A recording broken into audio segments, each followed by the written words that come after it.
bought it from, because it's their responsibility to fix it.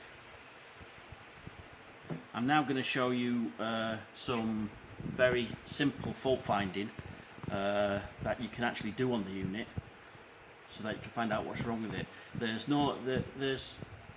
2 or 3 common defects, or common problems I should say, not defects. One is if you get no hot coming from the hot. You can get water, but it won't be hot, it'll be room temperature. So if you get no hot water, that normally means that the tank, the hot water tank, has the heating element's gone.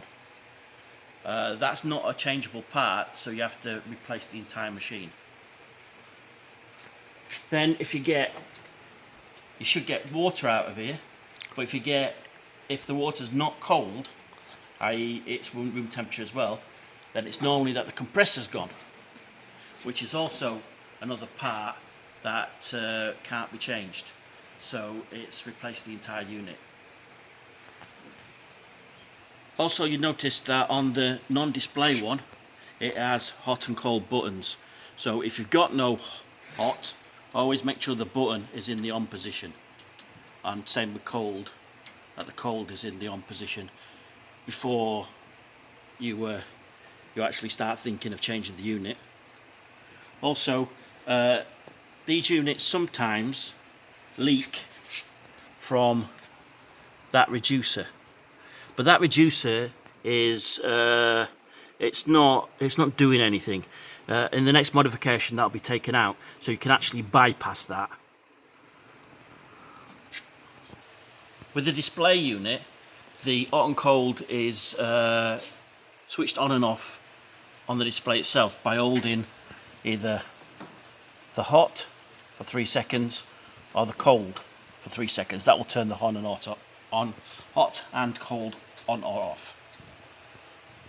The other common thing is that you've got no water out of any of the spouts, which normally means that you've got a problem with the water supply.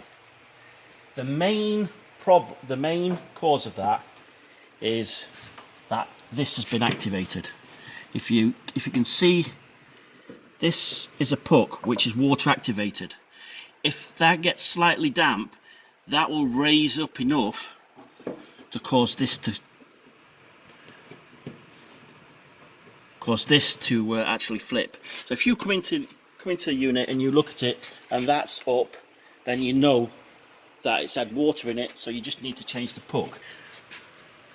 The cooler should come with a pack of 6 to 8 pucks anyway, and then you can push it back down to reset it, and hopefully that will start your water again. If you come and that is in the down position, the first thing you need to do is check to make sure you've got water supply. So what you do, as you see, this is how it should come. There's the manual and the spare pucks, just in case you do have a leak. So this end of the pipe is connected to your water supply. So we'll just pretend that that's over there. So what you need to do is to check that you've got your water supply, is to turn it off, your water supply off, and then just take this end of the pipe out, put it into a jug, and then go to your supply and turn it on slowly. If you get water through there, then you know the supply line to the unit is okay. Pause. Turn your water supply off so that you've got no water in, and remove the input to the leak stop.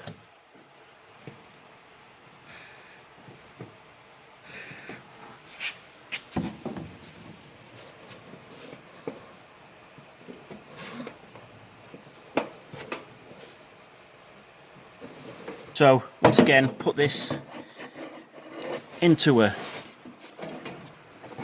this part you may need 2 people for, but just hold it in there, and once again turn the supply on very gently.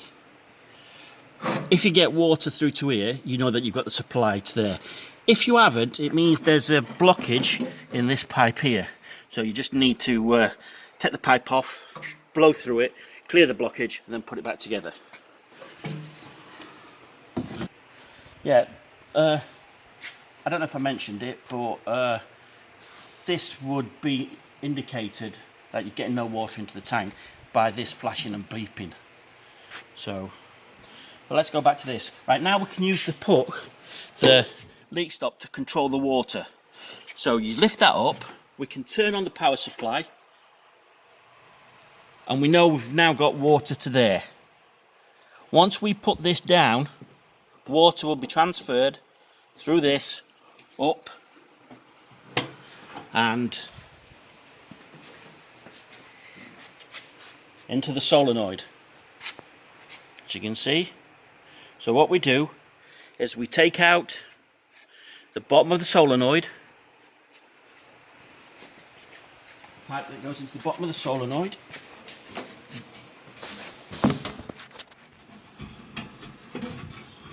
pause it. So remove the pipe, once again put it into a container and just gently push down. So now you should get water through the pipe, through the leak stop, up through there. If you don't, then this pipe has got a blockage in it and you need to take it off, blow it through and clear the blockage. As can be seen by the non-display version, there's no solenoid. So in this case you just take it out the right hand side of the reducer, do exactly the same and see if you get water to there.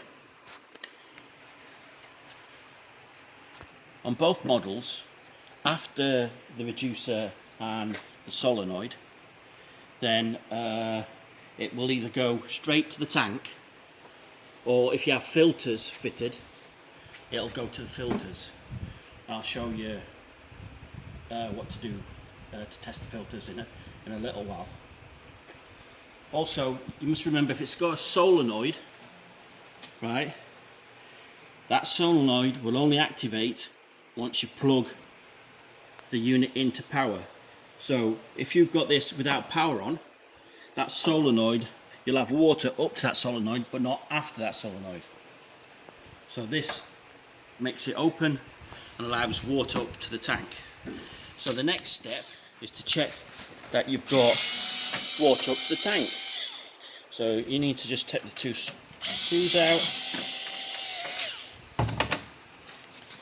lift and drop to the side. You can then take the red out and fit it onto its, for ease of putting back in. There we go. Right, this connection, right. So what you need to do again is turn off the leak stop so that you can play around. If somehow these are not going out, are not coming out, just release some water from the, and that will release the pressure in the pipes. So you take this off again. Once again, hold it into a jug or anything and push down. Water will then begin to come through there. If water doesn't come through there, then you have a blockage between here and the output of the solenoid or the reducer. Or if you've got filters, the output for your filters, but I'm going to go through that in a minute. The only other obstacle left in this is the float, which is inside this. So I'm not going to take all this lot apart to show you the float. So if you get to the stage and you've got water here, it is 99.999% guaranteed that you've got a problem with your float, and you need to change the float. Pause. Okay, so now I'll talk about filters. Water companies sometimes put their own filters in, which could be one big filter, 2, 3 stage, even 4 stage filters. So depending on which one you've got, depends. It's still the same way of doing it, but it may just look different. We always fit water filters with either 1, 2, or 3 stage. And what you'll do is you'll find that there, in there, like that. And the pipe that goes out of here, that goes into the solenoid, will actually come into here, into the input, the sediment filter for this. So if you've not got water, then all you got to do is lift the leak stop, take the pipe out of here, and then put it into the jug and press down and see if your water got there. If you've got water there, then that means you've got water to your filters. If you haven't got water there, then there's a blockage between the solenoid or the reducer to the filters, so you need to unblock it. Right, this will have filters in and down, but on the other side is the output. So now what you do is, instead of taking it off there, what we do is we go back up here again and take this off, because this is basically the output from the filter.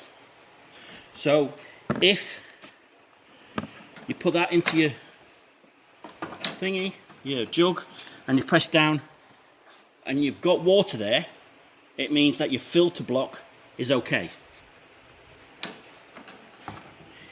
If you've got no water there, then it could be that you've got a problem with your filter block. There's a number of things. It's because you've got 3 filters in this, or 2 or 4. It could be one of the filters is blocked. So the first thing to do is change the filters, but you want known good ones. If that works, then fine, you're happy. If it doesn't, right, it means that there's a problem with the filter head itself, and you need to change the filter head. So that completes the simple fault finding on these machines. There are other faults, such as taps might drip and things might get stuck, but they need to be done by the water store where you got it from. So hopefully that'll help you fault find on these units. And remember, they are industrial units, they're not for home use. If you've got one of these, you should have a contract with a water company who it's their responsibility to repair and maintain them.